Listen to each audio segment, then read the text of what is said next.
Hello friends, welcome back to cinema explainer.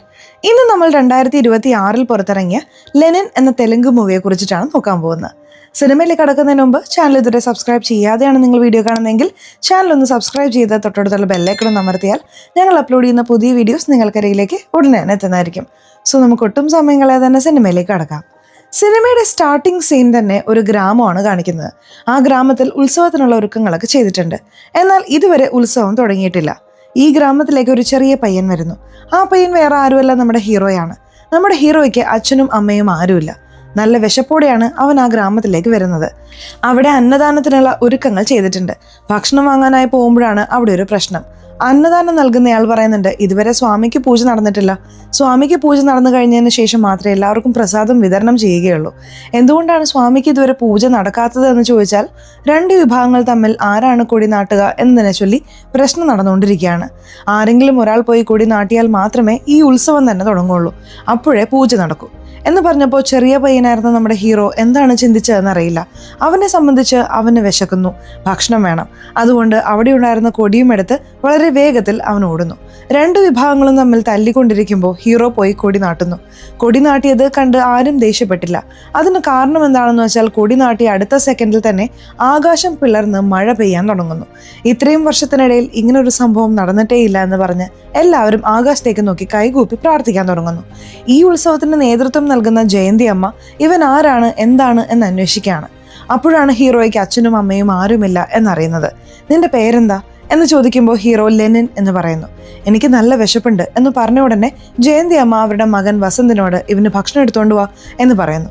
Jayanti അമ്മ ഭക്ഷണം കൊണ്ടുവന്ന് കൊടുക്കുകയാണ്. അതിനുശേഷം ജയന്തി അമ്മ തന്നെയാണ് നമ്മുടെ ഹീറോയെ വളർത്തുന്നത്. അവിടെ കട്ട് ചെയ്താൽ ഇപ്പോൾ പ്രസന്റ് സിറ്റുവേഷൻ കാണിക്കുന്നു. നമ്മുടെ ഹീറോ ജയിലിലാണ്. ഹീറോ ചെയ്ത ഏതൊരു കുറ്റത്തിന് ഇത്രയും വർഷമായി ജയിൽ ശിക്ഷ അനുഭവിച്ചുകൊണ്ടിരിക്കുകയാണ്. ഇപ്പോൾ ഇയാൾ ജയിലറെ കാണാൻ വേണ്ടി പോവാണ്. എന്നാൽ ജയിലർ അവിടെയില്ല. അവിടെയുള്ള കോൺസ്റ്റബിൾ പറയുന്നുണ്ട്, നിന്റെ നല്ല നടപ്പ് കാരണം നിന്നെ റിലീസ് ചെയ്യാൻ ഓർഡർ വന്നിട്ടുണ്ട്. ജയിലറുടെ വീട്ടിൽ ഫംഗ്ഷൻ ആയതുകൊണ്ട് നിന്റെ റിലീസിനുള്ള ഓർഡറിൽ രാവിലെ തന്നെ സൈൻ ചെയ്തിട്ട് അദ്ദേഹം പോയി. അങ്ങനെ നമ്മുടെ ഹീറോ രജിസ്റ്ററിൽ സൈൻ ചെയ്യാൻ പോകുന്നു. അവിടെയുള്ള കോൺസ്റ്റബിൾ ചോദിക്കുന്നുണ്ട്, ഉള്ളി കിടന്നപ്പോൾ എല്ലാവർക്കും മഹാഭാരത കഥ പറഞ്ഞുകൊണ്ടിരിക്കുകയായിരുന്നല്ലോ, എന്നാൽ ആ കഥ കംപ്ലീറ്റ് ചെയ്യാതെയാണല്ലോ നീ റിലീസായി പോകുന്നത്. അപ്പോൾ ആ കഥ പൂർത്തിയാക്കാൻ വേണ്ടി തന്നെയാണ് ഞാൻ പോകുന്നത് എന്ന് പറഞ്ഞ് ഹീറോ ഇറങ്ങുന്നു. ബേസിക്കായി പറഞ്ഞാൽ നമ്മുടെ ഹീറോയുടെ ലൈഫിൽ വരുന്ന കഥാപാത്രങ്ങളെയും എല്ലാം മഹാഭാരതവുമായി റിലേറ്റ് ചെയ്തിട്ടാണ് ഇയാൾ കഥ പറഞ്ഞുകൊണ്ടിരിക്കുന്നത് എന്ന് മനസ്സിലാവുന്നു. ഹീറോ അവിടെ നിന്നും പോയതിനു ശേഷം ജയിലർ വരികയാണ്. ജയിലറുടെ അടുത്ത് പോയിട്ട് ഈ കോൺസ്റ്റബിൾ ഇൻഫോം ചെയ്യുന്നുണ്ട്, ആ 108 നമ്പർ തടവുകാരനെ റിലീസ് ചെയ്ത് വിട്ടു സാർ. ഞാൻ അവനോട് ചോദിച്ചു, ഈ മഹാഭാരത കഥ നീ കംപ്ലീറ്റ് ചെയ്യാതെയാണല്ലോ പോകുന്നതെന്ന്.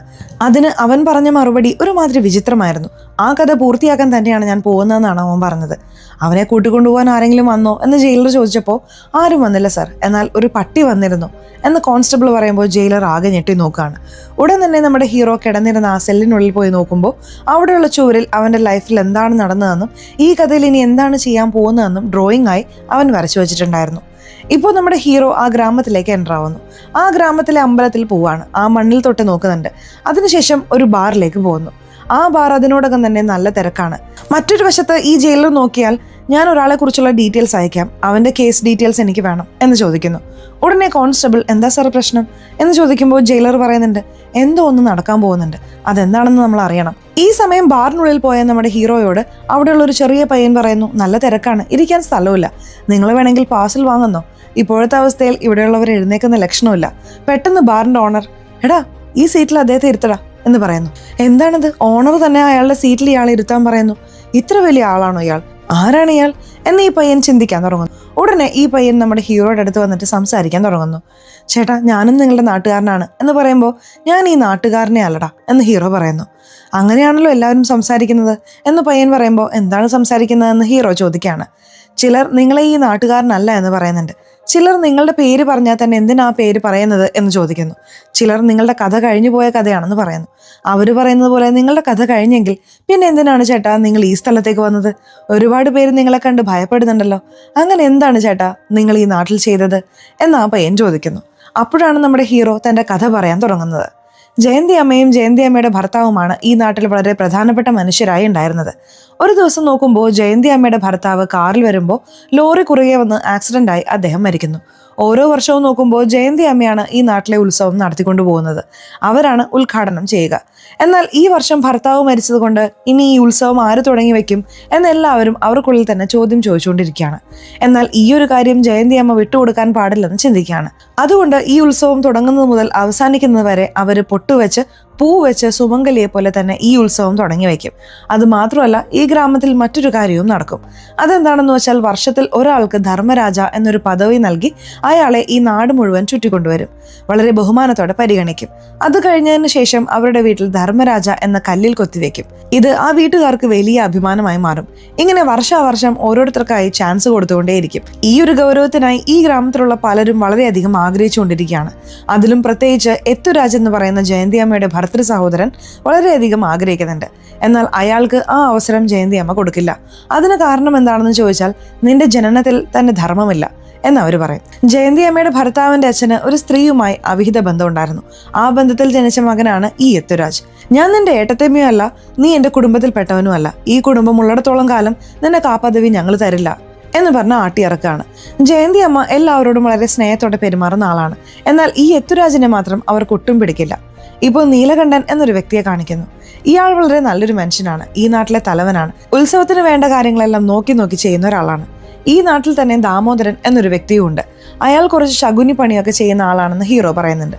അതുമാത്രമല്ല, ഈ നാട്ടിലുള്ള ഹീറോയുടെ ഫ്രണ്ട്സിനെ എല്ലാം ഇൻട്രോ കൊടുത്തിട്ട് ഇവരാണ് എൻ്റെ ലോകം എന്നവൻ പറയുന്നു. ഈ ഉത്സവം തുടങ്ങണമെങ്കിൽ അവിടെയുള്ള ഗോപുരത്തിൽ പോയി കൊടി നാട്ടണം. അങ്ങനെ കൊടി നാട്ടിയാൽ മാത്രമേ ഉത്സവം തുടങ്ങുകയുള്ളൂ. ധർമ്മരാജയുടെ ഊരുവലം വന്നുകൊണ്ടിരിക്കുന്നു. എവിടെയാണ് ഉള്ളത് എന്ന് ഹീറോയുടെ ഫ്രണ്ട്സ് ഒക്കെ വിളിച്ചു പോകുന്നുണ്ട്. ഹീറോ കൊടിയും എടുത്ത് വളരെ വേഗത്തിൽ ഓടുന്നു. അവിടെയുള്ള ഗോപുരത്തിൽ അത് നാട്ടുന്നു. കൊടി നാട്ടി അടുത്ത സെക്കൻഡിൽ തന്നെ നോക്കുമ്പോൾ ഇടിയും മിന്നലുമായി ഭയങ്കരമായി മഴ പെയ്യാൻ തുടങ്ങുന്നു. ജനങ്ങളെല്ലാവരും ഇത് ഭയങ്കരമായി എൻജോയ് ചെയ്യുകയാണ്.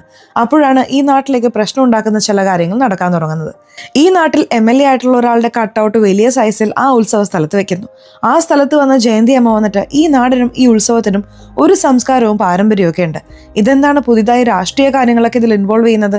ഈ കട്ടൗട്ടും ബാനറും ഒക്കെ വെക്കുന്നത് ശരിയല്ല എന്ന് പറയുന്നു. അപ്പോൾ MLAയുടെ ഗുണ്ടകളിൽ ഒരാൾ പറയുന്നുണ്ട്, ഈ തള്ള തന്നെ ഭർത്താവ് ചത്തിട്ടും പൂവും വെച്ചുകൊണ്ട് നിൽക്കുകയാണ്. ഇവളാണോ സംസ്കാരത്തെക്കുറിച്ച് സംസാരിക്കുന്നതെന്ന്. ഇത് ജയന്തി അമ്മയ്ക്ക് വലിയ സങ്കടം ഉണ്ടാക്കുന്നു. ഹീറോയ്ക്കും ഹേർട്ട് ആവുന്നു.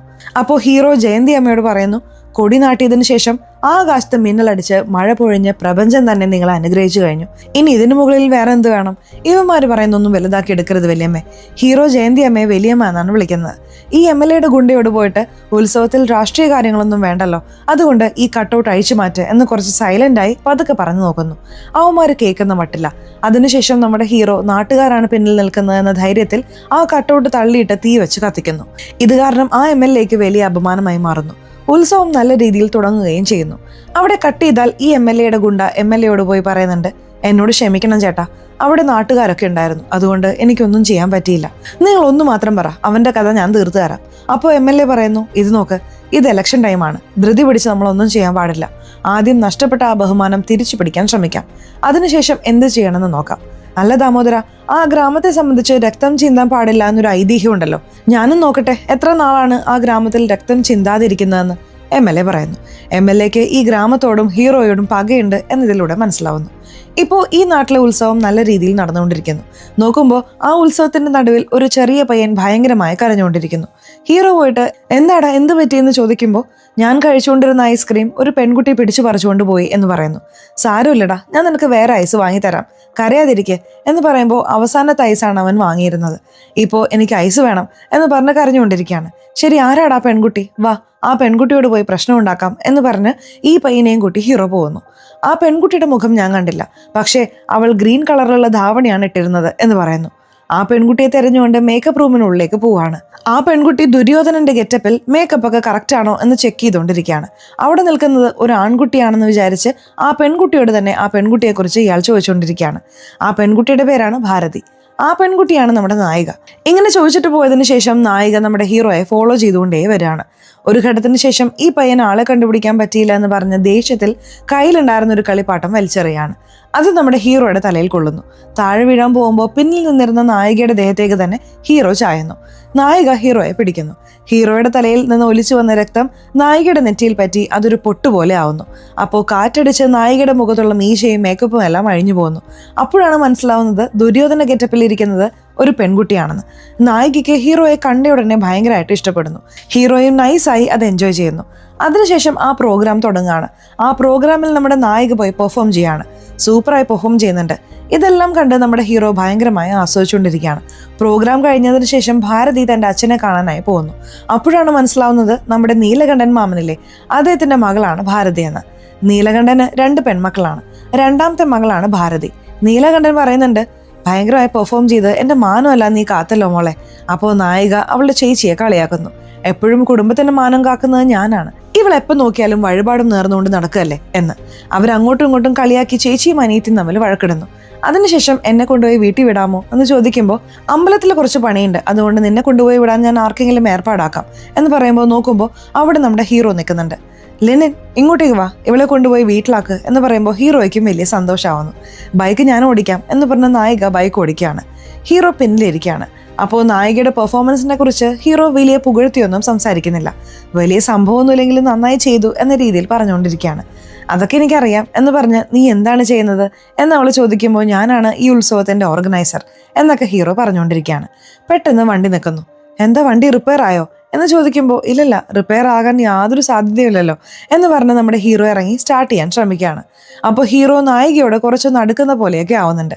അതിനുശേഷം വണ്ടി സ്റ്റാർട്ട് ആവുന്നുണ്ട്. ഇവർ 2 പേരും വീട്ടിലേക്ക് പോവാണ്. അപ്പോൾ നമ്മുടെ നായിക വണ്ടിയിൽ നിന്ന് ഇറങ്ങിയിട്ട് വണ്ടിയൊക്കെ നന്നായി തന്നെയുണ്ട്, ചില സമയത്ത് ഞാൻ വിചാരിച്ചാൽ പോലും വണ്ടി കേടാവും എന്ന് പറഞ്ഞ് താക്കോൽ ഓഫാക്കിയും ഓണാക്കിയും കാണിക്കുന്നു. അപ്പോഴാണ് മനസ്സിലാവുന്നത് നമ്മുടെ നായിക മനഃപൂർവ്വം ചെയ്തതാണെന്ന്.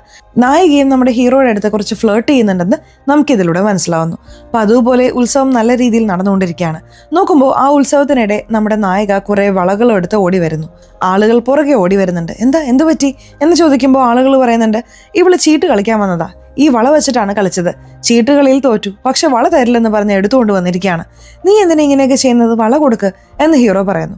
അപ്പോൾ നീ കളിച്ച് ജയിച്ചതാ എന്ന് നായിക പറഞ്ഞുകൊണ്ടിരിക്കുകയാണ്. ഞാനൊന്നും കളിക്കില്ല എന്ന് ഹീറോ പറയുമ്പോൾ ഈ ശകുനി ഇടയിൽ കയറിയിട്ട് എന്താടാ നീ എനിക്കെതിരെ കളിച്ച് ജയിക്കോ എന്നൊക്കെ വെല്ലുവിളിക്കുന്നു. ഹീറോ ആ ചലഞ്ച് അക്സെപ്റ്റ് ചെയ്ത് നായികയുടെ കൂടെ ചേർന്ന് സപ്പോർട്ട് ചെയ്ത് കളിക്കാമെന്ന് പറഞ്ഞ് ആ ഗെയിമിൽ പങ്കുചേരുന്നു. ആ കളിയിൽ നോക്കുമ്പോൾ ഈ ദാമോദരന്റെ അടുത്താണ് കളി പോകുന്നത് പോലെ തോന്നുക. ഭയങ്കര ഭയന്നുകൊണ്ടാണ് കളിക്കുന്നത്. ആരും പ്രതീക്ഷിക്കാത്ത സമയത്ത് പെട്ടെന്ന് കളി കഴിഞ്ഞു എന്ന് പറഞ്ഞ് ചീട്ട് വയ്ക്കുകയാണ്. നോക്കുമ്പോൾ നായിക ജയിച്ചു. സൈക്കോളജിക്കലായി മൂവ് ചെയ്ത് എങ്ങനെയോ ഈ കളി അവൾ ജയിക്കുന്നു. പോയതെല്ലാം തിരിച്ചു പിടിക്കുന്നു. എന്നിട്ട് പോകുമ്പോൾ അവൾ പറയുന്നുണ്ട്, നാളെ എനിക്ക് തിരുപ്പതിയിൽ കുറച്ച് കാര്യമുണ്ട്, അച്ഛനോട് പറഞ്ഞാൽ നിന്നെ അയക്കുള്ളൂ, അതുകൊണ്ട് നാളെ രാവിലെ ഞാൻ ബസ് സ്റ്റോപ്പിൽ കാത്തു നിൽക്കാം, നീ വരണം എന്ന് പറഞ്ഞിട്ട് അവിടെ നിന്നും പോകുന്നു. ഇതെല്ലാം നമ്മുടെ ഹീറോയ്ക്ക് ഭയങ്കരമായിട്ട് ഇഷ്ടമാവുന്നുണ്ട്. പിറ്റേ ദിവസം രാവിലെ നമ്മുടെ നായിക ഹീറോയെയും പ്രതീക്ഷിച്ച് ബസ് സ്റ്റോപ്പിൽ കാത്തു നിൽക്കുകയാണ്. എന്നാൽ ഹീറോയ്ക്ക് ഈ അമ്പലത്തിലെ ഉത്സവത്തിന്റെ തിരക്കുള്ളത് കാരണം അവിടെ വരാൻ വൈകാണ്. കലിപ്പായ നമ്മുടെ നായിക, എന്നേക്കാ വലുതാണോ നിനക്ക് നിന്റെ പണി, എന്തായാലും നാളെ കാണുമല്ലോ, അപ്പോൾ വെച്ചിട്ടുണ്ട് നിനക്ക് എന്ന് പറഞ്ഞ് അതുവഴി വന്ന് ബസ്സിൽ കയറാണ്. മറ്റുള്ളവർ കയറാൻ നോക്കുമ്പോൾ അവരെ തള്ളിയിട്ടിട്ട് ആ ബസ് എടുക്കുകയാണ്. നോക്കുമ്പോൾ ആ ബസ്സിനുള്ളിൽ കുറച്ച് ഗുണ്ടകളുടെ കയ്യിൽ നായിക പെട്ടുപോവാണ്. അതിനുശേഷമാണ് ആ സ്ഥലത്തേക്ക് ഹീറോ വരുന്നത്. അപ്പോഴാണ് കാര്യം മനസ്സിലാവുന്നത്, ഈ അടുത്ത നാട്ടുകാരൻ നമ്മുടെ നായികയെ തട്ടിക്കൊണ്ടുപോവാണെന്ന്. ആ നാട്ടിലേക്ക് പോയ പെൺകുട്ടികൾ ഇതുവരെ മാനത്തോടെ തിരിച്ചു വന്നിട്ടേ ഇല്ല എന്ന് കേൾക്കുമ്പോൾ ഹീറോ സൈക്കിളും എടുത്ത് ആ ബസ്സിനെ ചേസ് ചെയ്ത് പിടിക്കാൻ പോകുന്നു. ഇതിന് പിന്നിൽ ഈ ദാമോദരനുണ്ട് എന്ന് മനസ്സിലാവുന്നു. ഇപ്പോൾ ആ ബസ്സിനുള്ളിൽ വെച്ച് നമ്മുടെ നായികയെ ആ ഗുണ്ടകൾ ഉപദ്രവിക്കാൻ ശ്രമിക്കുന്നു. ആ സമയം നോക്കി എങ്ങനെയോ നമ്മുടെ ഹീറോ ആ ബസ് പിന്തുടർന്ന് പിടിക്കുന്നു. ബസ്സിനുള്ളിൽ കയറിയ ഹീറോ ആ ഗുണ്ടകളെയെല്ലാം ഇട്ട് പൊതിരെ തല്ലാണ്. അതുമാത്രമല്ല അവരുടെ നാട്ടിൽ വെച്ച് തന്നെ അവരെ ഇട്ടടിച്ച് ആ അതിക്രമം കാണിച്ച വില്ലനില്ലേ അവനെ ഈ വാക്കത്തിയൊക്കെ പഴുപ്പിക്കുന്ന ചുട്ടുപഴുത്ത തീയിലേക്ക് പിടിച്ചു തള്ളുന്നു. അവന്റെ മുഖത്തിന്റെ ഒരു സൈഡ് തീയിൽ പറ്റി വെന്തു പോവാണ്. അവൻ കിടന്ന് അലറുകയാണ്. അപ്പോഴും നമ്മുടെ ഹീറോ വെറി കൊണ്ട് അടിക്കാൻ പോവാണ്. ആ സ്ഥലത്തേക്ക് വസന്ത് തടഞ്ഞിട്ട് പോവാടാ പോവാം എന്നൊക്കെ പറഞ്ഞ് സമാധാനപ്പെടുത്തി അവനെ അവിടെ നിന്ന് കൂട്ടിക്കൊണ്ടുവരാണ്. വസന്ത് പഠിക്കാൻ വേണ്ടി മദ്രാസിൽ പോയിട്ട് റിട്ടേൺ വന്നിരിക്കുകയാണ്. വരുമ്പോഴാണ് ഈ സംഭവങ്ങളെല്ലാം കണ്ട് ഹീറോയെ സമാധാനപ്പെടുത്തി കൂട്ടിക്കൊണ്ടുപോകുന്നത്. ചെറിയ പ്രായം മുതലേ ഇവർ 2 പേരും ഏട്ടാനിയന്മാരെ പോലെയാണ് ഇടപഴകിയിരുന്നത്. വസന്ത് പഠിക്കാൻ വേണ്ടി പുറത്തുപോയി. എന്നാൽ ഹീറോ ഈ നാട്ടിൽ തന്നെ നിന്ന് ഈ നാട്ടിലെ അമ്പലവും നാടും ഒക്കെ നോക്കി വലിയമ്മയുടെ കൂടെ തന്നെ നിന്നു. വസന്തേ, ഈ അടുത്ത നാട്ടിൽ നടന്ന പ്രശ്നങ്ങളൊന്നും വലിയമ്മയോട് പോയി പറയരുതേ എന്ന് പറയുമ്പോൾ വസന്തും ശരിയെന്ന് സമ്മതിക്കുന്നു. ഇപ്പോൾ ഇവർ 2 പേരും വീട്ടിലേക്ക് പോകുന്നു. അമ്മ ആരതിയൊക്കെ എടുക്കുന്നുണ്ട്. അപ്പോൾ നമ്മുടെ ഹീറോ പറയുന്നുണ്ട്, ആശുപത്രിയുടെ പണിയൊക്കെ കഴിഞ്ഞു, റെഡി ആയിട്ടുണ്ട് ഓപ്പണിങ്, നിങ്ങളൊക്കെ പറഞ്ഞാൽ ഓപ്പൺ ചെയ്യാം, നിങ്ങൾ സംസാരിച്ചുകൊണ്ടിരിക്കുക, എനിക്ക് കുറച്ച് പണിയുണ്ട് എന്ന് പറഞ്ഞ് ഹീറോ പോകുന്നു. ഈ ഒരു സാഹചര്യത്തിൽ വസന്ത് ചോദിക്കുന്നുണ്ട്, എല്ലാ പണിയും കഴിഞ്ഞല്ലോ, പക്ഷെ ലൈസൻസ് ഇതുവരെ വരാതിരിക്കുന്നതിന്റെ കാരണം എന്താ എന്ന് ചോദിക്കുമ്പോൾ അപ്പോഴാണ് വലിയമ്മയുടെ കൂടെയുള്ള ആൾ പറയുന്നത്, എല്ലാം ആ MLA കാരണമാണ്. MLA ആ ആശുപത്രി വെച്ച് രാഷ്ട്രീയം കളിക്കാൻ നോക്കുകയാണ്. കൈക്കൂലി ചോദിച്ചു, നമ്മൾ തരില്ലെന്ന് പറഞ്ഞു, അതുകൊണ്ട് ലൈസൻസ് തരാതെ വെച്ചിരിക്കുകയാണ്. ഉടനെ വസന്ത് പറയുന്നുണ്ട്, അവന്റെ രാഷ്ട്രീയം നമ്മൾ ചെയ്യാം, നാളെ ഓപ്പണിങ്ങിന് വരാൻ പറയേ, കൊടുക്കേണ്ട ബഹുമാനം കൊടുക്കാം. രാവിലെ തന്നെ ഹോസ്പിറ്റൽ ഓപ്പണിങ്ങിലുള്ള കാര്യങ്ങൾ ചെയ്യാണ്. ഈ MLAയും ആ സ്ഥലത്തേക്ക് വരുന്നു. എന്നാൽ MLA കൊണ്ട് റിബൺ കട്ട് ചെയ്യിക്കാതെ നീലകണ്ഠൻ മാമന്റെ 2 പെൺമക്കളുടെ കയ്യിൽ കൊടുത്തിട്ട് നിങ്ങൾ ഓപ്പൺ ചെയ്യുക എന്ന് പറഞ്ഞ് ആ സ്ഥലത്ത് വെച്ച് MLAയെ അവർ ഇൻസൾട്ട് ചെയ്യുന്നു. ഇത് MLAക്ക് ഭയങ്കര ദേഷ്യം ഉണ്ടാക്കുന്നു. MLA ഇവരുടെ വഴിയിൽ കുറുകെ നിന്നതുകൊണ്ട് പകരം ഇവർ MLAയെ അപമാനിച്ചു വിടുകയാണ്. ഇത് MLAക്ക് ഇവർക്ക് മേലുള്ള പക വീണ്ടും കൂടാൻ കാരണമാവുന്നു. ഇപ്പോൾ ഈ MLA ശകുനിയായ ദാമോദരനോടും കൂടെയുള്ള ഗുണ്ടകളോടും ഭയങ്കര ടെൻഷനായി സംസാരിക്കുന്നു. ഈ ലെനിൻ എന്റെ ബാനർ തള്ളിയിട്ട് തീ വെച്ച് കത്തിച്ചു, ഈ വസന്ത് എന്നെ വിളിച്ചു വരുത്തി അപമാനിക്കുന്നു, ഇതുപോലെ തന്നെയായിരുന്നു ഒരു കാലത്ത് ഇവന്റെ അച്ഛൻ എന്നെ അപമാനിച്ചുകൊണ്ടിരുന്നത്, അതുകൊണ്ടാണ് ലോറി വെച്ച് ഇടിച്ച് തെറിപ്പിച്ചത് എന്ന് അയാൾ പറയുന്നു. അപ്പോഴാണ് മനസ്സിലാവുന്നത് ഈ ജയന്തി അമ്മയുടെ ഭർത്താവ് മരിച്ചത് അപകടത്തിലല്ല, അതൊരു കൊലപാതകമാണ്. ആ കൊലപാതകം ചെയ്തത് ഈ MLA തന്നെയാണെന്ന്. ജയന്തി അമ്മയുടെ ഭർത്താവിനെ താൻ എങ്ങനെ കൊന്നോ അതുപോലെ തന്നെ ഈ പിള്ളേരെയും ഞാൻ തീർക്കും എന്ന് പറഞ്ഞ് ഭയങ്കര ദേഷ്യത്തിൽ അയാൾ ഇരിക്കുകയാണ്. പതുപോലെ ഉത്സവം നടന്നുകൊണ്ടിരിക്കുന്നു. ഈ നീലകണ്ഠന്റെ മൂത്ത മകളല്ലേ, അവളുടെ പുറകെ ഒരു പയ്യൻ നടന്നുകൊണ്ടിരിക്കുന്നുണ്ട്, പ്രപ്പോസ് ചെയ്തുകൊണ്ടേയിരിക്കുകയാണ്. ഈ ഒരു സാഹചര്യത്തിൽ അമ്പലത്തിൽ പൂജ നടന്നുകൊണ്ടിരിക്കുകയാണ്. ആ പൂജയിൽ എല്ലാവരും പങ്കെടുക്കുന്നു. അപ്പോൾ വസന്തിനെ കണ്ട് വളരെ സ്നേഹത്തോടെ സംസാരിക്കാനായി എത്തുരാജ് വരുന്നു. വസന്ത് എങ്ങനെയുണ്ട് എന്ന് ചോദിച്ച ഉടനെ അവൻ മുഖം ധരിക്കുന്നു. വളരെ സങ്കടത്തോടെ എത്തുരാജ് അവിടെ നിന്ന് പോവുകയാണ്. ഇപ്പോൾ ഈ ഉത്സവത്തിനിടയിലൂടെ നടന്നു വരുമ്പോൾ തന്നെ നമ്മുടെ നായികയുടെ ഫ്രണ്ടിന്റെ കയ്യിൽ ഒരു പയ്യൻ ലവ് ലെറ്റർ കൊടുത്തിട്ട് പോകുന്നു. ആ ലവ് ലെറ്റർ വാങ്ങി നായിക നേരെ ഹീറോയുടെ അടുത്ത് പോയിട്ട് എന്തിനാ എനിക്ക് ലവ് ലെറ്റർ തന്നത് എന്ന് ഭയങ്കരമായിട്ട് പ്രശ്നം ഉണ്ടാക്കാൻ തുടങ്ങുന്നു. അപ്പൊ നമ്മുടെ ഹീറോ ധൈര്യമായിട്ട്, ശരി ഞാനല്ലേ ലവ് ലെറ്റർ തന്നതെന്ന് നീ പറയുന്നത്, നിന്റെ അച്ഛനെ വിളിക്ക്, നമുക്ക് സംസാരിക്കാം എന്ന് പറയുമ്പോൾ എന്താ നീ പറയുന്നത് എന്ന് അവൾ ചോദിക്കുകയാണ്. എഴുതാനും വായിക്കാനും അറിയാത്ത ഒരാളെ എങ്ങനെ ലവ് ലെറ്റർ തരും എന്നൊരു ചോദ്യം വരില്ലേ, അപ്പൊ തന്നെ മനസ്സിലാവുമല്ലോ ഞാൻ ലവ് ലെറ്റർ തന്നിട്ടില്ലെന്ന് ഹീറോ പറഞ്ഞുകൊണ്ടിരിക്കുകയാണ്. അതിനുശേഷം നായിക അവിടെ നിന്ന് പോകാനൊരുങ്ങുമ്പോൾ നീ പഠിച്ചവളല്ലേ, ആ ലെറ്ററിൽ എന്താണുള്ളതെന്ന് ഓപ്പൺ ചെയ്ത് വായിച്ചു നോക്ക് എന്ന് ഹീറോ പറയുന്നു. നായിക ആ ലെറ്റർ പൊട്ടിച്ച് അതിലെ ഉള്ളടക്കം വായിക്കാതെ നായിക അവളുടെ മനസ്സിൽ തോന്നുന്ന ഇഷ്ടം ഹീറോയോട് വെളിപ്പെടുത്തിക്കൊണ്ടിരിക്കുകയാണ്. ഞാൻ നിന്നെ ആദ്യം കണ്ടപ്പോൾ തന്നെ എനിക്ക് ഭയങ്കര ഇഷ്ടപ്പെട്ടു പോയി. അതുമാത്രമല്ല, ഈ ഗ്രാമത്തിൽ നീ ഒരു കാവൽക്കാരനെ പോലെയാണ്. ഈ ഗ്രാമത്തിൽ നടക്കുന്ന എല്ലാ കാര്യങ്ങളും നീ മുന്നിൽ നിന്ന് ചെയ്യുന്നു. നിന്റെ ധൈര്യം ഇതൊക്കെ കണ്ട് എനിക്ക് നിന്നെ ഭയങ്കരമായിട്ട് ഇഷ്ടപ്പെട്ടു പോയി എന്നൊക്കെ അവളുടെ മനസ്സിലുള്ളത് തുറന്നു പറയുന്നുണ്ട്. ഹീറോയ്ക്ക് ഭയങ്കര സന്തോഷമാവുന്നു. ഹീറോ ഒരു വശത്ത് വളരെ ജോളിയായി ലവ് മൂഡിൽ നടന്നുകൊണ്ടിരിക്കുമ്പോൾ മറുവശത്ത് നീലകണ്ഠന്റെ മൂത്ത മകൾക്ക് വസന്തിനെ ആലോചിക്കുന്നു. വീട്ടിലൊക്കെ സംസാരിച്ച് എല്ലാം ഓക്കെയായി രണ്ടുപേർക്കും കല്യാണം എന്ന രീതിയിലേക്ക് കാര്യങ്ങൾ നടന്നുകൊണ്ടിരിക്കുകയാണ്. അപ്പോഴാണ് ഒരു സംഭവം നടക്കുന്നത്. ആ ഉത്സവത്തിൽ വെച്ച് വീണ്ടും ആ നീലകണ്ഠന്റെ മൂത്ത മകളോട് ആ പയ്യൻ വന്ന് എന്റെ പ്രണയം സ്വീകരിക്കുക എന്ന് പറഞ്ഞ് കെഞ്ചിക്കൊണ്ടിരിക്കുകയാണ്. ആ വഴി വന്ന് ജയന്തി അമ്മ അവിടെ നടക്കുന്നതെല്ലാം കാണുന്നു. ഈ ശകുനിപ്പണി ചെയ്യുന്ന ദാമോദരൻ എന്ത് ചെയ്യുന്നു എന്ന് വെച്ചാൽ എരിയുന്ന തീയിൽ എണ്ണ ഒഴിക്കുന്നത് പോലെ വീട്ടിൽ വരുന്നതിന് മുന്നേ തന്നെ ആ പെൺകുട്ടിക്ക് വേറൊരു പയ്യനുമായി അഫെയർ ഉണ്ട് എന്നൊക്കെയുള്ള രീതിയിൽ സംസാരിച്ച് പ്രശ്നം വലുതാക്കുന്നു. ഓൾറെഡി നിങ്ങളുടെ വീട്ടിൽ ഒരു വഴി പഴച്ചവനുണ്ട്, പുതുതായി വേറൊരുത്തനെയും കൂടി വേണോ എന്നൊക്കെ സംസാരിക്കുമ്പോൾ എത്തുരാജിന് ദേഷ്യം വരുന്നു. ആരെയാടാ നീ ഇങ്ങനെ വിളിക്കുന്നത് എന്ന് ചോദിച്ച് കോളറിന് പിടിക്കുമ്പോൾ അവന്റെ ഷർട്ട് വിട് എന്ന് ജയന്തി അമ്മ പറയുന്നു. നമ്മുടെ കുടുംബത്തെക്കുറിച്ച് ഇവൻ തെറ്റായി സംസാരിക്കുമ്പോൾ നിങ്ങൾ ഇങ്ങനെ വെറുതെ വിടുകയാണോ എന്ന് ചോദിക്കുമ്പോൾ അതെന്റെ കുടുംബമാണ്, ഈ കുടുംബത്തിനും നിനക്കും ഒരു ബന്ധവുമില്ല, വിട് എന്ന് പറഞ്ഞ് വിരട്ടി വിടുന്നു. രാത്രി ഈ എത്തുരാജ് തന്റെ ദേഷ്യം കാണിച്ചുകൊണ്ടിരിക്കുമ്പോൾ അവിടേക്ക് പോയ നമ്മുടെ ഹീറോ മുതിർന്നവരല്ലേ പറഞ്ഞത്, വീട്ടുകള എന്ന് പറഞ്ഞ് സമാധാനപ്പെടുത്തുന്നു. ആരാ മുതിർന്നവര്, ആരറിയാതെ പറഞ്ഞു എന്നൊക്കെ പറഞ്ഞ് ഇയാളും ദേഷ്യപ്പെടുന്നു. അവിടുന്ന് ഞാൻ പോവുക എന്ന് പറഞ്ഞ് ഹീറോ താൻ സ്നേഹത്തോടെ വളർത്തുന്ന പട്ടിയെയും കൂട്ടി പോകുന്നു. ഈ ഒരു സാഹചര്യത്തിൽ കാട്ടിലൂടെ ആരൊരാൾ നടന്നു പോകുന്ന ശബ്ദം കേൾക്കുന്നു. ആരാണെന്ന് വെച്ചാൽ ഈ എത്തുരാജ് ടോർച്ചടിച്ച് നോക്കുമ്പോൾ ആ വഴി പോകുന്നത് നീലകണ്ഠന്റെ മൂത്ത മകളാണ്. കല്യാണത്തിന്റെ ഒരുക്കങ്ങളൊക്കെ വീട്ടിൽ നടന്നുകൊണ്ടിരിക്കുമ്പോൾ ഈ പെൺകുട്ടി ഒറ്റയ്ക്ക് കാട്ടിലൂടെ എങ്ങോട്ടേക്കാണ് പോകുന്നത് എന്ന് വിചാരിച്ച ഇയാളും ഫോളോ ചെയ്യാൻ തുടങ്ങുകയാണ്. പിറ്റേ ദിവസം രാവിലെ നീലകണ്ഠന്റെ തലയിൽ ഇടുത്തി വീഴുന്ന പോലെ ഒരു വാർത്ത. ഈ പെൺകുട്ടി താൻ സ്നേഹിക്കുന്ന പയ്യന്റെ കൂടെ ഒളിച്ചോടിയെന്നും എനിക്ക് ഈ കല്യാണത്തിന് താല്പര്യമില്ലെന്നും എഴുതി വെച്ചിട്ട് വീട്ടിൽ നിന്ന് പോയി. ഇത് കേട്ട ജയന്തി അമ്മയും എല്ലാവരും ഭയങ്കരമായിട്ട് ഞെട്ടിപ്പോവാണ്. ശരി വിട്ടുകള, നിങ്ങളുടെ മോൾക്ക് എൻ്റെ മോനെ ഭർത്താവായി കിട്ടാനുള്ള യോഗമില്ലായിരിക്കും എന്ന് പറയുമ്പോൾ കൂടെയുള്ളവർ പറയുന്നു, എന്താ യോഗമില്ലാത്തത്, അവർക്ക് വേറൊരു മകൾ കൂടിയുണ്ടല്ലോ, ആ പെൺകുട്ടിക്ക് നമ്മുടെ വസന്തിനെ കല്യാണം കഴിപ്പിച്ചു കൊടുക്കാമല്ലോ എന്ന് പറയുമ്പോൾ എന്താ ഈ പറയുന്നത് എന്ന് പറഞ്ഞ് ജയന്തി അമ്മ ടെൻഷനാവുന്നു. അപ്പോൾ നീലകണ്ഠൻ തന്നെ പറയുന്നുണ്ട്, ഞാനും അതാണ് ചിന്തിച്ചത്, എൻ്റെ മനസ്സിലുള്ളതാണ് ഇദ്ദേഹം പറഞ്ഞത്, എനിക്ക് സമ്മതമാണ്, എൻ്റെ രണ്ടാമത്തെ മോളെ നിങ്ങളുടെ മോന് കല്യാണം കഴിപ്പിച്ചു തരാം എന്ന് പറഞ്ഞ് അതിനുള്ള ഒരുക്കങ്ങൾ ഏർപ്പാടാക്കാൻ തുടങ്ങുന്നു. എന്നാൽ നമ്മുടെ ഹീറോയും നീലകണ്ഠന്റെ രണ്ടാമത്തെ മകൾ ഭാരതിയും പ്രണയിക്കുന്നുണ്ടെന്ന വിവരം ആർക്കും അറിയില്ല. അപ്പോഴാണ് ഒരു കിടിലൻ ട്വിസ്റ്റ് വരുന്നത്. ഈ ജയന്തി അമ്മയില്ലേ തലേ ദിവസം രാത്രി ആ ഉത്സവത്തിൽ വെച്ച ഗുണ്ടകളോട് പറഞ്ഞു ആ പയ്യൻ ആരാണ് എന്താണ് എന്ന് അന്വേഷിക്കുന്നത്. അതിനുശേഷം വീട്ടിൽ വന്നിട്ട് ഈ പെൺകുട്ടിയെ കല്യാണം കഴിച്ചു കൊടുത്തതിന് ശേഷം കാമുകന്റെ സ്നേഹം വലുതാണെന്ന് തോന്നിയാൽ എന്ത് ചെയ്യും? ആ പെൺകുട്ടിയുടെ ജീവിതത്തിൽ ഒരാളെ ഉണ്ടാവാൻ പാടുള്ളൂ, അതെന്റെ മകൻ മാത്രമായിരിക്കണം. എന്നാൽ അവളുടെ ജീവിതത്തിൽ അവൻ മാത്രമല്ല വേറൊരുത്തനും കൂടി ഉണ്ടെന്ന് മനസ്സിലായി. അതുകൊണ്ട് രണ്ടുപേരെയും തീർത്ത് കളയാ എന്ന് രാത്രിക്ക് രാത്രി ആളുകളെ അയച്ച് ആ പയ്യനെയും നീലകണ്ഠന്റെ മകളെയും കൊന്നത് ഈ ജയന്തി അമ്മ തന്നെയാണ്. എന്നാൽ ഒളിച്ചോടിപ്പോയി എന്ന് തോന്നിപ്പിക്കുന്ന രീതിയിൽ അവരത് മാറ്റിമറിച്ചു. അതിനുശേഷം നീലകണ്ഠന്റെ രണ്ടാമത്തെ മകൾക്ക് വസന്തിനെ കല്യാണം കഴിപ്പിച്ചു കൊടുക്കാം എന്നതായിരുന്നു ഈ ജയന്തി അമ്മയുടെ പ്ലാൻ. ഈ എത്തുരാജ് നേരെ നമ്മുടെ ഹീറോയെ കാണാൻ വേണ്ടി പോകുന്നു. കാരണം ഈ എത്തുരാജന് നമ്മുടെ ഹീറോയും ഭാരതിയും തമ്മിലുള്ള പ്രണയത്തെക്കുറിച്ച് എല്ലാം അറിയാമായിരുന്നു. എടാ, നിന്റെ ഭാരതിയും നിന്റെ അനിയൻ വസന്തിന് കല്യാണം കഴിപ്പിച്ചു കൊടുക്കാനുള്ള ഏർപ്പാടുകളൊക്കെ ചെയ്യാടാ, നീ എന്തിനാണ് ഇവിടെ നിൽക്കുന്നത് എന്ന് പറയുമ്പോൾ ഇപ്പൊ എന്നോട് എന്ത് ചെയ്യാനാണ് ചിറ്റപ്പ പറയുന്നത്? ഞാൻ പോയി എനിക്ക് അവളെ കല്യാണം കഴിക്കണമെന്ന് ചോദിച്ചാലും അവർ കഴിപ്പിച്ചു തരും, പറ്റില്ലെന്ന് പറയില്ല. എന്നാൽ എന്നെ കൊണ്ട് ആ കുടുംബത്തിൽ ഒരു പ്രശ്നവും വരാൻ പാടില്ല, എനിക്ക് ജീവിതം തന്നത് അവരാണ്, ഞാൻ എന്നും അവരോട് കടപ്പെട്ടിരിക്കുന്നു എന്നവൻ പറയുന്നു. അതിനായിട്ട് നീ ഭാരതിയുടെ ജീവിതത്തെക്കുറിച്ച് ആലോചിക്കുന്നതേ ഇല്ലേ എന്ന് ചോദിച്ച ചിറ്റപ്പൻ വഴക്ക് പറയുന്നു. ഈ എത്തുരാജന് ഒരു മനസമാധാനവും ഇല്ല. ഈ കല്യാണം എങ്ങനെയെങ്കിലും മുടക്കണമെന്ന് പറഞ്ഞ് അയാൾ ഒരു വശത്തെ പ്ലാൻ ഇട്ടുകൊണ്ടിരിക്കുകയാണ്. ഈ ഒരു സാഹചര്യത്തിൽ കല്യാണത്തിനുള്ള ഒരുക്കങ്ങൾ ഗംഭീരമായി നടന്നുകൊണ്ടിരിക്കുകയാണ്. എന്നാൽ അപ്രതീക്ഷിതമായി അവസാന നിമിഷം നമ്മുടെ നായിക തന്നെ മനസ്സ് തുറന്ന് അവിടെ എല്ലാവരോടുമായി സത്യം പറയുന്നു. എനിക്ക് ഈ കല്യാണത്തിന് താല്പര്യമില്ല, ഞാൻ ലെനിനെയാണ് സ്നേഹിക്കുന്നതെന്ന്. എന്താ ഈ പറയുന്നത് എന്ന് കേട്ട് എല്ലാവരും ഞെട്ടിപ്പോവാണ്. അതെ, നിങ്ങൾ എല്ലാവരും കൂടി ഈ കല്യാണത്തിന്റെ കാര്യം തീരുമാനിച്ചു. എന്നോട് ആരെങ്കിലും വന്നൊരു വാക്ക് ചോദിക്കുമെന്ന് വിചാരിച്ചു, എന്നാൽ ആരും ചോദിച്ചില്ല. മുതിർന്നവർ ഇങ്ങനെയാണെന്ന് വിചാരിച്ചാൽ വസന്ത്, നീ പഠിച്ചവനല്ലേ, നീ എങ്കിലും വന്ന് ഈ കല്യാണത്തിന് നിനക്ക് താല്പര്യമുണ്ടോ എന്ന് ചോദിച്ചോ? ചോദിച്ചതേയില്ല. ഒരു പെണ്ണ് പോയി എന്ന് പറഞ്ഞപ്പോ അടുത്ത പെണ്ണിന് ഇവർ റെഡിയായി, നീയും റെഡിയായി. ഇതൊന്നും സൂപ്പർ മാർക്കറ്റിൽ വെച്ചിരിക്കുന്ന സാധനങ്ങളല്ലല്ലോ, ഒരെണ്ണം അല്ലെങ്കിൽ മറ്റൊരെണ്ണം വാങ്ങിക്കൊണ്ടു പോവാൻ എന്ന് പറഞ്ഞ് നായിക കരയാൻ തുടങ്ങുന്നു. ഇതൊക്കെ അറിഞ്ഞിട്ടും നിനക്ക് എന്നെ കല്യാണം കഴിക്കണമെന്നുണ്ടെങ്കിൽ കഴിച്ചോ എന്ന് നായിക പറയുന്നു.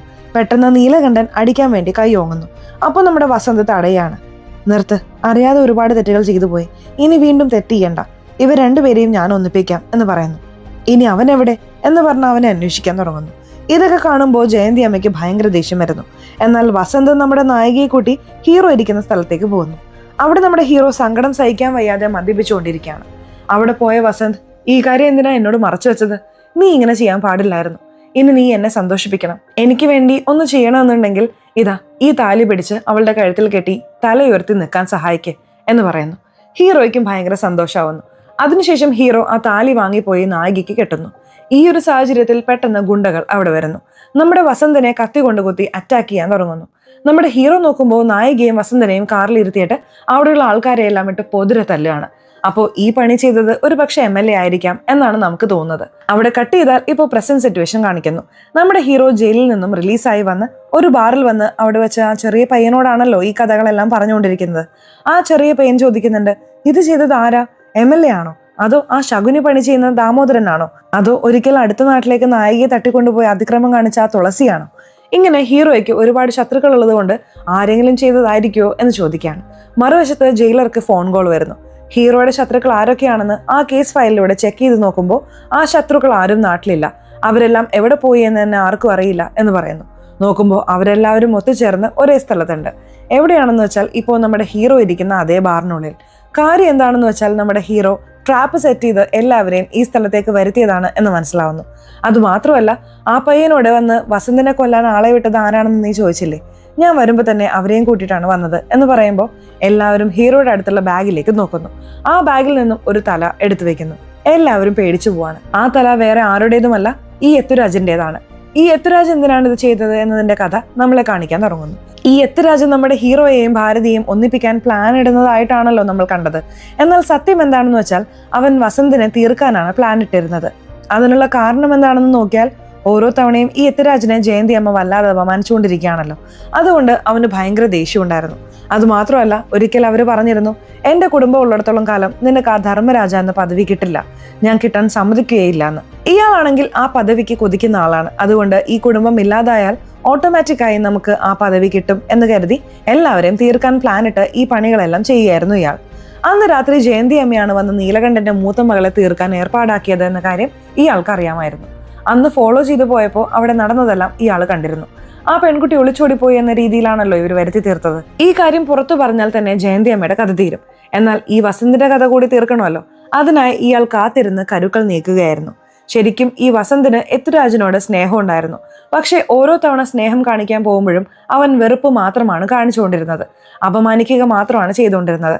അതുകൊണ്ട് വസന്തിനും ഭാരതിക്കും കല്യാണം ഏർപ്പാടാക്കിയിരുന്ന ആ സമയത്ത് ഒരു സെക്കൻഡ് കറണ്ട് പോയിട്ട് വരുന്ന ഗ്യാപ്പിൽ വസന്തിനെ തീർക്കാമെന്ന് കരുതിയിരിക്കുകയായിരുന്നു ഇയാൾ. എന്നാൽ അവിടെ നടന്നത് മറ്റൊന്നാണ്. അതിനുള്ളിൽ ഭാരതി സത്യങ്ങളെല്ലാം പറഞ്ഞ് വസന്ത് ഭാരതിയെയും ഹീറോയെയും ഒന്നിപ്പിക്കാൻ കൂട്ടിക്കൊണ്ടു പോകുമ്പോൾ ആ സ്ഥലത്ത് വെച്ച് കഥ തീർക്കാം എന്ന് പ്ലാൻ ഇട്ടിട്ടാണ് ഈ കാര്യങ്ങളെല്ലാം ചെയ്തത്. എന്നാൽ അതിനുശേഷവും നമ്മുടെ ഹീറോ വസന്തിനെ ഹോസ്പിറ്റലിൽ കൊണ്ടുപോയി ജീവൻ രക്ഷിച്ച് നിലനിർത്തി. വസന്ത് രക്ഷപ്പെട്ടു വന്ന ഉടനെ എന്താണ് ഇവിടെ ചെയ്യുന്നത്? ഞാൻ ഭാരതിയെ നിനക്ക് കല്യാണം കഴിപ്പിച്ചു തരാം എന്ന് വാക്ക് കൊടുത്തിട്ടുണ്ട്, നീ പോയി അവളെ കല്യാണം കഴിക്ക് എന്ന് പറഞ്ഞ് ഹീറോയെ പറഞ്ഞയക്കുന്നു. എന്നാൽ ഹീറോ നേരെ നായികയെ വിളിച്ചുകൊണ്ട് പോകുന്നത് വീട്ടിലേക്കാണ്. നീലകണ്ഠനോട് സംസാരിച്ച് കൺവിൻസ് ചെയ്ത് അദ്ദേഹത്തെ കൊണ്ട് സമ്മതിപ്പിച്ച് അതിനുശേഷം പ്രോപ്പറായി കല്യാണം കഴിക്കാമെന്ന് പറഞ്ഞ് അതിനുള്ള ഒരുക്കങ്ങൾ ചെയ്യുന്നു. അതിനുശേഷം ഇവർ രണ്ടുപേരും തമ്മിൽ നല്ല രീതിയിൽ കല്യാണം നടന്ന് വളരെ സന്തോഷമായി ജീവിച്ചുകൊണ്ടിരിക്കുകയാണ്. അടുത്ത വർഷം ഉത്സവം വരുന്നു. തീക്കുണ്ടത്തിൽ ഇറങ്ങാനുള്ള ഏർപ്പാടുകൾ ചെയ്യുന്നു. ആ തീ അണയുന്നേയില്ല. ഏതാണ്ട് 1 മാസമായി അത് കത്തിക്കൊണ്ടിരിക്കുകയാണ്, അണയുന്നേയില്ല. ഇത് നമ്മളായിട്ട് കെടുത്തുന്നത് നാടിന് നല്ലതുമല്ല. എന്തോ ഒരു തെറ്റ് നടക്കാൻ പോകുന്നുണ്ടല്ലോ എന്ന് നാട്ടുകാർ വിചാരിച്ചുകൊണ്ടിരിക്കുകയാണ്. അവിടെ കട്ട് ചെയ്താൽ എത്തുരാജിന്റെ ആളുകളിൽ ഒരാളുടെ കൈ നഷ്ടപ്പെട്ടിരുന്നു, അതായത് ഹീറോ അറ്റാക്ക് ചെയ്തപ്പോ. അപ്പോ എത്തുരാജ് വന്നിട്ട് ഇപ്പോ കൈ മാത്രമല്ലേ പോയിട്ടുള്ളൂ, ഇനിയും ഇവിടെ നിന്നാൽ ജീവൻ പോകും, അതുകൊണ്ട് എല്ലാവരും ഇവിടെ നിന്ന് പൊക്കോ എന്ന് പറഞ്ഞുകൊണ്ടിരിക്കുകയാണ്. ഇത് ആ ശകുനി ദാമോദരൻ കാണുന്നു. അതിനുശേഷം ഇവരെല്ലാവരും ഒന്നിക്കുന്നു. ശരിക്കും നിനക്ക് വസന്തനോട് എന്ത് പകയാണുള്ളത് എന്ന് ഞങ്ങൾക്കറിയില്ല, പക്ഷെ നീ ഞങ്ങളുടെ കൂടെ നിന്നോ എന്ന് പറഞ്ഞ് എല്ലാവരും ഒന്നിക്കുന്നു. അതേസമയം വസന്തിന്റെ കൂടെ ഒരു കോമ്പൗണ്ടർ ചേരുന്നുണ്ട്. അവനെ കൂടെ തന്നെ നിർത്തുന്നുണ്ട്. അവൻ ഇവർക്ക് സിഗ്നൽ കൊടുക്കുന്നുണ്ട്, വസന്ത് എവിടെ പോകുന്നു, ഏത് സമയത്ത് സ്കെച്ച് ഇട്ട് തീർക്കാം എന്നൊക്കെ പറഞ്ഞ്. ഈ ഒരു സാഹചര്യത്തിൽ പെട്ടെന്നൊരു ദിവസം നമ്മുടെ നായിക ബോധം കെട്ട് വീഴുന്നു. ഹോസ്പിറ്റലിൽ പോയി ചെക്ക് ചെയ്യുമ്പോൾ അവൾ പ്രഗ്നന്റ് ആണെന്നും അറിയുന്നുണ്ട്. അതിനുശേഷം ഹോസ്പിറ്റലിൽ നിന്നും ഇവരെല്ലാവരും ഒരുമിച്ച് കാറിൽ വീട്ടിലേക്ക് പോകുന്ന വഴിയിൽ വസന്ത് വണ്ടി നിർത്താൻ പറഞ്ഞിട്ട്, ഇവിടെ കാടിനുള്ളിൽ ഒരു ഇൻസുലിൻ ഇഞ്ചക്ഷൻ എടുക്കാനുണ്ട്, അത് ഞാൻ എടുത്തിട്ട് വീട്ടിലേക്ക് വന്നോളാം, നിങ്ങൾ സൂക്ഷിച്ചു പോ എന്ന് പറഞ്ഞ് കാറിൽ നിന്നും ഇറങ്ങുന്നു. എന്നാൽ അവൻ അറിയില്ല അവനെ തീർക്കാനായിട്ട് അവർ സ്കെച്ച് ഇട്ടിട്ടുണ്ടെന്ന്. കുറച്ചു ദൂരം നടന്നു പോകുമ്പോൾ തന്നെ ചുറ്റും ആളുകളുണ്ട് എന്ന് വസന്ത് കണ്ടുപിടിച്ചിട്ട് ധൈര്യമായൊരിടത്ത് പോയിരുന്നിട്ട് അവിടെ ആരൊക്കെ എവിടെയൊക്കെ നിൽക്കുന്നുണ്ടെന്ന് കൃത്യമായി പറഞ്ഞ്, ഞാൻ നിങ്ങൾക്ക് എല്ലാവർക്കും ഒരു കഥ പറയാൻ പോവാണ് എന്ന് പറഞ്ഞ ചില കാര്യങ്ങൾ അവൻ ഷെയർ ചെയ്യുന്നു. ആദ്യമായി വസന്ത് ഈ ഗ്രാമത്തിൽ വരുമ്പോഴാണ് നീലകണ്ഠന്റെ 2ാമത്തെ മകളായ ഭാരതിയെ അവൻ കാണുന്നത്. കണ്ട ഉടനെ ഇഷ്ടപ്പെടുന്നു, പ്രണയിക്കാൻ തുടങ്ങുന്നു, അതും 1 സൈഡായിട്ട്. അതിനുശേഷം ആ പെൺകുട്ടി മദ്രാസിലാണ് പഠിക്കുന്നതെന്ന് അറിഞ്ഞ് അവൾ എവിടെയുണ്ടെന്ന് അന്വേഷിച്ച് അവൾ പോകുന്നിടത്തൊക്കെ പോയി ഫോളോ ചെയ്യാൻ തുടങ്ങിയിരുന്നു. എന്നാൽ പ്രണയം പറഞ്ഞില്ല. ആ സമയത്ത് വേറൊരുത്തൻ നായികയെ ഫോളോ ചെയ്യുന്നുണ്ടെന്ന് അറിഞ്ഞ് അവനെ കണ്ടുപിടിച്ച് പൊതിരെ തല്ലിയിട്ടുണ്ട് ഇയാൾ. അതിനുശേഷം ഇയാൾ ഗ്രാമത്തിൽ വരുന്നു. അപ്പോഴാണ് മൂത്ത മകളായ വൈദേഹിയുമായി വസന്തന്റെ കല്യാണം ഉറപ്പിക്കുന്നത്. എന്നാൽ ഇയാൾ തന്റെ അമ്മയായ ജയന്തി അമ്മയോട് എനിക്ക് ഈ കല്യാണത്തിൽ താല്പര്യമില്ല എന്ന് പറയുന്നു. എന്തുകൊണ്ടാണെന്ന് ചോദിക്കുമ്പോൾ എനിക്ക് ഭാരതിയെയാണ് ഇഷ്ടം എന്നവൻ പറയുന്നു. ശരി വിട്, നീലകണ്ഠന്റെ മൂത്ത മകൾ വേറൊരു പയ്യനുമായി അഫെയർ ആണെന്ന് പറഞ്ഞ് ഈ കല്യാണം മുടക്കാം എന്ന് വിചാരിക്കുമ്പോൾ അത് നടക്കില്ല. കാരണം അവൾ അവനെയാണ് സ്നേഹിക്കുന്നത്. അവനെ കല്യാണം കഴിക്കണമെന്ന് പറഞ്ഞ് വഴിപാട് നേർന്ന് അവിടെ ചീട്ടെഴുതി തൂക്കിയിട്ടിരിക്കുകയാണ് എന്നൊക്കെ അയാൾ പറഞ്ഞിരുന്നു. ഞാൻ ചെറിയ പ്രായം മുതൽ നിങ്ങളോടൊന്നും ചോദിച്ചിട്ടില്ല, ഞാൻ ആദ്യമായി ചോദിക്കുകയാണ്, എനിക്ക് ഭാരതിയെ വേണം എന്ന് ഇയാൾ പറയുന്നു. ഈ കല്യാണം മുടക്കാൻ എനിക്കൊരു പ്ലാൻ ഉണ്ട് എന്ന് പറഞ്ഞ് രാത്രി വൈദേഹിക്ക് ഫോൺ ചെയ്ത് ഞാൻ പറയുന്നിടത്തേക്ക് വാ എന്ന് പറഞ്ഞ് ഈ ജയന്തി അമ്മ വഴി ആളുകളെ വിട്ട് ആ പെൺകുട്ടിയുടെ കഥ കഴിപ്പിച്ചതാണ്. അപ്പോൾ ഈ സംഭവത്തിൽ വസന്തിന്റെ ഇൻവോൾവ്മെന്റ് ഉണ്ടായിരുന്നു എന്നിതിലൂടെ മനസ്സിലാവുന്നു. എന്തൊക്കെ പ്ലാനിട്ട് ചെയ്താലും അവസാന നിമിഷം നമ്മുടെ നായിക എനിക്ക് ഹീറോയെയാണ് ഇഷ്ടമെന്ന് പറഞ്ഞ് കല്യാണം മുടക്കുകയും വേറെ വഴിയില്ലാതെ നമ്മുടെ വസന്ത് തന്നെ നായികയെ ഹീറോയുടെ കൂടെ ചേർത്ത് വെക്കേണ്ട അവസ്ഥ വരികയും ചെയ്തു. എങ്കിലും ഉള്ളിൽ ആ പക വസന്തന് ഉണ്ടായിക്കൊണ്ടേയിരുന്നു. ഈ ഉത്സവത്തിൽ തുടങ്ങിയ പ്രണയം ഈ ഉത്സവത്തിൽ തന്നെ തീരണമെന്ന് പറഞ്ഞ് ഈ ഉത്സവം കഴിയണമെങ്കിൽ ആ തീ അണയണം, എന്നാൽ ആ തീ അണയാൻ പാടില്ല, ഞാൻ പറയുന്നത് വരെ അത് കത്തിക്കൊണ്ടേയിരിക്കണമെന്ന് പറഞ്ഞ് അതിനുള്ളിൽ മരുന്നൊക്കെ ഇട്ട് ആ തീ കത്തിച്ചുകൊണ്ടേയിരിക്കുകയായിരുന്നു ഇയാൾ. ഇതെല്ലാം ഹോസ്പിറ്റലിൽ വന്ന ഒരു രോഗിയോട് പറഞ്ഞ് ആ ഹോസ്പിറ്റലിലുള്ള രോഗിയെ അയാൾ കൊല്ലുന്നു. ഈ കഥയെല്ലാം തന്നെ ചുറ്റും നിൽക്കുന്ന ആളുകളോട് പറഞ്ഞ് നിങ്ങൾക്ക് വേണ്ടതെല്ലാം ഞാൻ ചെയ്തു തരാം, എന്ത് വേണമെങ്കിലും എടുത്തോ, എന്റെ പ്രതികാരം തീർക്കാൻ ഇപ്പൊ എന്റെ കൂടെ നിൽക്ക് എന്ന് പറഞ്ഞ് അവൻ ശത്രുക്കളെ തന്നെ സുഹൃത്തുക്കളാക്കാൻ പ്ലാൻ ഇടുന്നു. ഈ ചിറ്റപ്പൻ എന്താണ് വേണ്ടത്? ഈ നാടിന്റെ ധർമ്മരാജയാവണം, അത് ഞാൻ മാറ്റിത്തരാം എന്ന് പറയുന്നു. MLAക്ക് ഈ നാടിന്റെ സപ്പോർട്ട് വേണം, അതും ഞാൻ ചെയ്തു തരാം എന്ന് പറയുന്നു. ഇങ്ങനെ ആർക്കൊക്കെ എന്തൊക്കെ വേണോ അതെല്ലാം ഞാൻ ചെയ്തു തരാം എന്ന് ഇയാൾ വാക്കു കൊടുക്കുന്നു. ഇപ്പോൾ ഈ ഉത്സവത്തിൽ വെച്ച് ഈ സംഭവം നടത്താമെന്ന് തീരുമാനിക്കുന്നു. ഈ MLA പോലീസിനെ വിളിച്ചിട്ട് ഇപ്പോൾ ഈ ഉത്സവത്തിൽ എന്ത് നടന്നാലും പോലീസുകാർ ഇങ്ങോട്ടേക്ക് വരാനേ പാടില്ല എന്ന് പറയുന്നു. നമ്മുടെ ഹീറോയുടെ കൂടെയുള്ള ആളുകളെല്ലാം ഓരോരുത്തരായി അവൻ തട്ടിക്കൊണ്ടുപോകുന്നു. അപ്പോൾ ആ കോമ്പൗണ്ടർ അവിടെ ഓടി വന്ന് ഹീറോയോട് കാര്യം പറയുന്നു. നിങ്ങൾ വസന്ത് നല്ലവനാണെന്നാണ് വിചാരിച്ചിരിക്കുന്നത്, എന്നാൽ അവൻ പകയോടെയാണ് കല്യാണം കഴിപ്പിച്ചു തന്നത്, ഇത്രയും നാളായി പക തീർക്കാൻ വേണ്ടി നോക്കിക്കൊണ്ടിരിക്കുകയായിരുന്നു എന്നൊക്കെ അവൻ പറയുന്നു. ഈ കമ്പൗണ്ടർ രോഗിയോട് വസന്ത് സംസാരിക്കുന്നതെല്ലാം ഒളിഞ്ഞു കേട്ടിരുന്നു. അവൻ ഒളിഞ്ഞു കേട്ട കാര്യം വസന്തും കണ്ടിരുന്നു. എന്നെ വിട്ടയക്ക്, എന്നെ ഒന്നും ചെയ്യല്ലേ എന്ന് അവൻ കെഞ്ചിയിരുന്നു. നിന്നെ വിടാം, പക്ഷെ ഇവിടെ നടന്നതെല്ലാം പോയി അവനോട് പറയണം എന്ന് പറഞ്ഞ് അയച്ചതാണ് അവന്. ഇപ്പോൾ എല്ലാവരും കൂടി ഹീറോയ്ക്കിട്ട് സ്കെച്ച് ഇടുന്നു എന്ന് മനസ്സിലായി. തന്റെ ഭാര്യ വീട്ടിലിരിക്കുന്നത് സേഫ് അല്ല എന്ന് കരുതി നമ്മുടെ ഹീറോ നായികയെ കൂട്ടിക്കൊണ്ടുപോയി അമ്പലത്തിന്റെ ശ്രീകോവിലിനുള്ളിൽ നിർത്തിയിട്ട് ഇയാൾ ഉത്സവ സ്ഥലത്തേക്ക് വരുന്നു. ഇപ്പോൾ എല്ലാവരും അവനെ വളയുന്നു. പ്രത്യേകിച്ച് ആ സ്ഥലത്തേക്ക് വന്ന വസന്ത് സാരി എടുത്ത് ഒരുമാതിരി വിചിത്രമായി പെരുമാറിക്കൊണ്ടിരിക്കുന്നു. എന്താണ് ഈ കോലം എന്ന രീതിയിലാണ് ഹീറോ നോക്കിക്കൊണ്ടിരിക്കുന്നത്. ഇപ്പോഴും വസന്താണ് ഇതൊക്കെ ചെയ്തുകൊണ്ടിരിക്കുന്നത് എന്ന കാര്യം ഹീറോയ്ക്ക് വിശ്വസിക്കാൻ കഴിയുന്നില്ല. അപ്പോഴാണ് ഈ വസന്ത് ചിരിച്ചുകൊണ്ട് പറയുന്നത്, നിന്റെ ഭാര്യ അവിടെ സേഫ് ആണോ എന്ന് നോക്കടാ എന്ന്. ഓടിച്ചെന്ന് ആ അമ്പലത്തിന്റെ അടുത്തേക്ക് പോയി നോക്കുമ്പോൾ ഹീറോയുടെ ഫ്രണ്ട് അവിടെ നിൽക്കുന്നുണ്ട്. കരഞ്ഞുകൊണ്ട് നിൽക്കുകയാണ്. എന്തു പറ്റി എന്ന് ചോദിക്കുമ്പോൾ ഈ ഫ്രണ്ടിനെ അവർ വീട്ടിൽ കയറി ഭീഷണിപ്പെടുത്തി. ഞങ്ങൾ പറയുന്നത് കേട്ടില്ലെങ്കിൽ നിന്റെ ഭാര്യയെ കൊല്ലും എന്ന് പറഞ്ഞതുകൊണ്ട് നമ്മുടെ ഹീറോയുടെ ഫ്രണ്ട് ഹീറോയുടെ മുഖത്ത് മുളകുപൊടി എറിയുന്നു. അയാൾ അവിടെ നിന്ന് കരയാണ്. ഭാരതി എവിടെയാടാ, എന്താണ് നിങ്ങൾ ചെയ്തത് എന്നൊക്കെ ചോദിക്കുകയാണ്. അതിനുശേഷം ഹീറോയെ എല്ലാവരും കൂടി വളയാണ്. ഹീറോ കത്തിയെടുത്ത് അറ്റാക്ക് ചെയ്യാൻ ശ്രമിക്കുകയാണ്. എങ്കിലും ഹീറോയുടെ കണ്ണിൽ മുളകുപൊടി വീണതുകൊണ്ട് ഹീറോയ്ക്ക് കണ്ണു തുറക്കാൻ കഴിയുന്നില്ല. എന്നാലും ഈ വസന്തിനെ കുത്താനായി കത്തി നീട്ടുന്നുണ്ട്. ഈ വസന്ത് അങ്ങനെ തള്ളിക്കളയുന്നുണ്ട്. പുറകിൽ നിന്നിരുന്ന നമ്മുടെ നായികയുടെ വയറ്റിൽ കുത്തുകൊള്ളുന്നുണ്ട്. നായിക താഴെ വീഴാണ്. രക്തം ആ മണ്ണിൽ വീഴുന്നു. തന്റെ ഭാര്യയെ സ്വന്തം കൈകൊണ്ട് കുത്തി കൊന്നല്ലോ എന്ന് പറഞ്ഞ ഹീറോ അവിടെ ഇരുന്ന് അലറിക്കരയാണ്. അങ്ങനെ നായിക കണ്ണടയ്ക്കുന്നു. ഹീറോയ്ക്ക് കാഴ്ചയും നഷ്ടപ്പെടുന്നു. ഈ കൊലപാതക കുറ്റത്തിനാണ് നമ്മുടെ ഹീറോയെ അറസ്റ്റ് ചെയ്ത് ജയിലിൽ ഇട്ടിരിക്കുന്നത് എന്ന് മനസ്സിലാവുന്നു. ഇപ്പോൾ പ്രസന്റ് സിറ്റുവേഷനിൽ നമ്മുടെ ഹീറോ പുറത്തു വന്ന ഉടനെ എല്ലാവരെയും ആ ബാറിലേക്ക് ഹീറോ തന്നെയാണ് വരുത്തിയിരിക്കുന്നത്. ഇതിൽ പ്രധാനപ്പെട്ട കാര്യം എന്താണെന്ന് വെച്ചാൽ ഹീറോയ്ക്ക് ഇപ്പോഴും കാഴ്ചയില്ല. ഹീറോ ആ പട്ടിയുടെ സഹായത്തോടെയാണ് ആ സ്ഥലത്തേക്ക് വന്നത് എന്ന് മനസ്സിലാവുന്നു. ആ സ്ഥലത്ത് വെച്ച് തന്റെ ഭാര്യ മരിക്കാൻ കാരണക്കാരായ ഇവരെ ആരെയും വെറുതെ വിടില്ല എന്ന് പറഞ്ഞ് തലങ്ങും വിലങ്ങും വെട്ടാനും കുത്താനും തുടങ്ങുന്നു. എല്ലാം ശബ്ദം വെച്ച് സെൻസ് ചെയ്തിട്ടാണ് ഇയാൾ ചെയ്തുകൊണ്ടിരിക്കുന്നത്. ഒരു പ്രത്യേക സമയത്ത് ഇവർക്കെല്ലാം മനസ്സിലാവുന്നുണ്ട് ഹീറോയ്ക്ക് കാഴ്ചയില്ല എന്ന്. എന്നാൽ കാഴ്ചയുള്ളതുപോലെ കാണിച്ച് വഴക്കിടുകയാണെന്ന്. ഇപ്പോൾ ഒരിടത്ത് ശബ്ദം ഉണ്ടാക്കിയിട്ട് പുറകിൽ നിന്ന് അറ്റാക്ക് ചെയ്യാമെന്ന് പ്ലാനിട്ട് ഹീറോയുടെ വീക്ക്നെസ് മനസ്സിലാക്കി അറ്റാക്ക് ചെയ്യാൻ തുടങ്ങുന്നു. നമ്മുടെ ഹീറോ ജയിലിലായിരുന്ന സമയത്ത് ഈ വസന്ത് കാണിക്കുന്ന ക്രൂരതകളെല്ലാം കണ്ട് ജയന്തി അമ്മയ്ക്ക് അവനോട് വെറുപ്പായി. ജനങ്ങൾക്ക് നല്ലത് ചെയ്യണമെന്ന് കരുതി ഞാൻ സുമംഗലിയായി ഓരോ വർഷവും ഉത്സവം നടത്തുന്നു. ഇപ്പോൾ അതൊന്നും ഇല്ലാതാവാണ്. ജനങ്ങൾ ഈ വസന്ത് കാരണം ഭയങ്കരമായിട്ട് കഷ്ടപ്പെടുന്നു എന്ന് മനസ്സിലാക്കി ജയിലിൽ വന്ന് നമ്മുടെ ഹീറോയുടെ എല്ലാ സത്യങ്ങളും പറഞ്ഞ് മാപ്പ് ചോദിച്ചിട്ടാണ് അവർ പോയത്. അങ്ങനെയാണ് നമ്മുടെ ഹീറോയ്ക്ക് എല്ലാ സത്യങ്ങളും മനസ്സിലായത്. ഇപ്പോൾ നമ്മുടെ ഹീറോ ആ ബാറിൽ വെച്ച് എല്ലാവരെയും തലങ്ങും വിലങ്ങും വെട്ടിക്കൊണ്ടിരിക്കുകയാണല്ലോ. ശബ്ദം വെച്ച് ഹീറോയെ കബളിപ്പിച്ച് അറ്റാക്ക് ചെയ്യാനും അവർ തുടങ്ങുന്നു. നമ്മുടെ ഹീറോ ഈ ഒരു കാര്യം ജയിലിൽ വെച്ച് പ്രാക്ടീസ് ചെയ്തിരുന്നു. ഒരു തുള്ളി വെള്ളം വീഴുന്ന ശബ്ദം വെച്ച് സെൻസ് ചെയ്ത് അറ്റാക്ക് ചെയ്യുന്ന രീതിയിൽ ഇയാൾ കഴിവ് നേടിയിരുന്നു. ആ ശബ്ദം സെൻസ് ചെയ്ത് വീണ്ടും അറ്റാക്ക് ചെയ്യാൻ തുടങ്ങുന്നു. അവസാനം വസന്തിന്റെ കഥയും തീർത്തിട്ട് അവൻ താഴെ വീഴാണ്. തന്റെ ഭാര്യയായ ഭാരതിയുടെ ഓർമ്മകൾ വന്നുകൊണ്ടിരിക്കുന്നു. അങ്ങനെ കരഞ്ഞുകൊണ്ട് കിടക്കുകയാണ്. ഇടിയും മിന്നലുമായി ഭയങ്കര മഴ പെയ്യാൻ തുടങ്ങുന്നു. എല്ലാവരും അമ്പലത്തെ ലക്ഷ്യമാക്കി ഓടി വരുന്നു. അങ്ങനെ ഹീറോ കാരണമാണ് വീണ്ടും മഴ പെയ്യുന്നത് എന്ന് പറഞ്ഞ ജനങ്ങൾ എല്ലാവരും അവനെ തലയിലേറ്റുന്നു. ഇതോടെ ഈ സിനിമ തീരുകയാണ്. സോ എങ്ങനെയുണ്ടായിരുന്നു സിനിമ? ഇഷ്ടപ്പെട്ടോ? സിനിമയെ കുറിച്ചിട്ടുള്ള നിങ്ങളുടെ അഭിപ്രായങ്ങൾ തീർച്ചയായിട്ടും കമന്റ് ബോക്സിൽ രേഖപ്പെടുത്തണേ. അതുപോലെ ചാനൽ ഇതുവരെ സബ്സ്ക്രൈബ് ചെയ്തിട്ടില്ലെങ്കിൽ ചാനൽ ഒന്ന് സബ്സ്ക്രൈബ് ചെയ്ത് ഈ വീഡിയോ ഇഷ്ടപ്പെട്ടാൽ തീർച്ചയായിട്ടും ഒരു ലൈക്കും കൂടെ തരാൻ മറക്കല്ലേ. സോ ഇനി അടുത്തൊരു വീഡിയോയിൽ കാണുന്നവരെ ബൈ.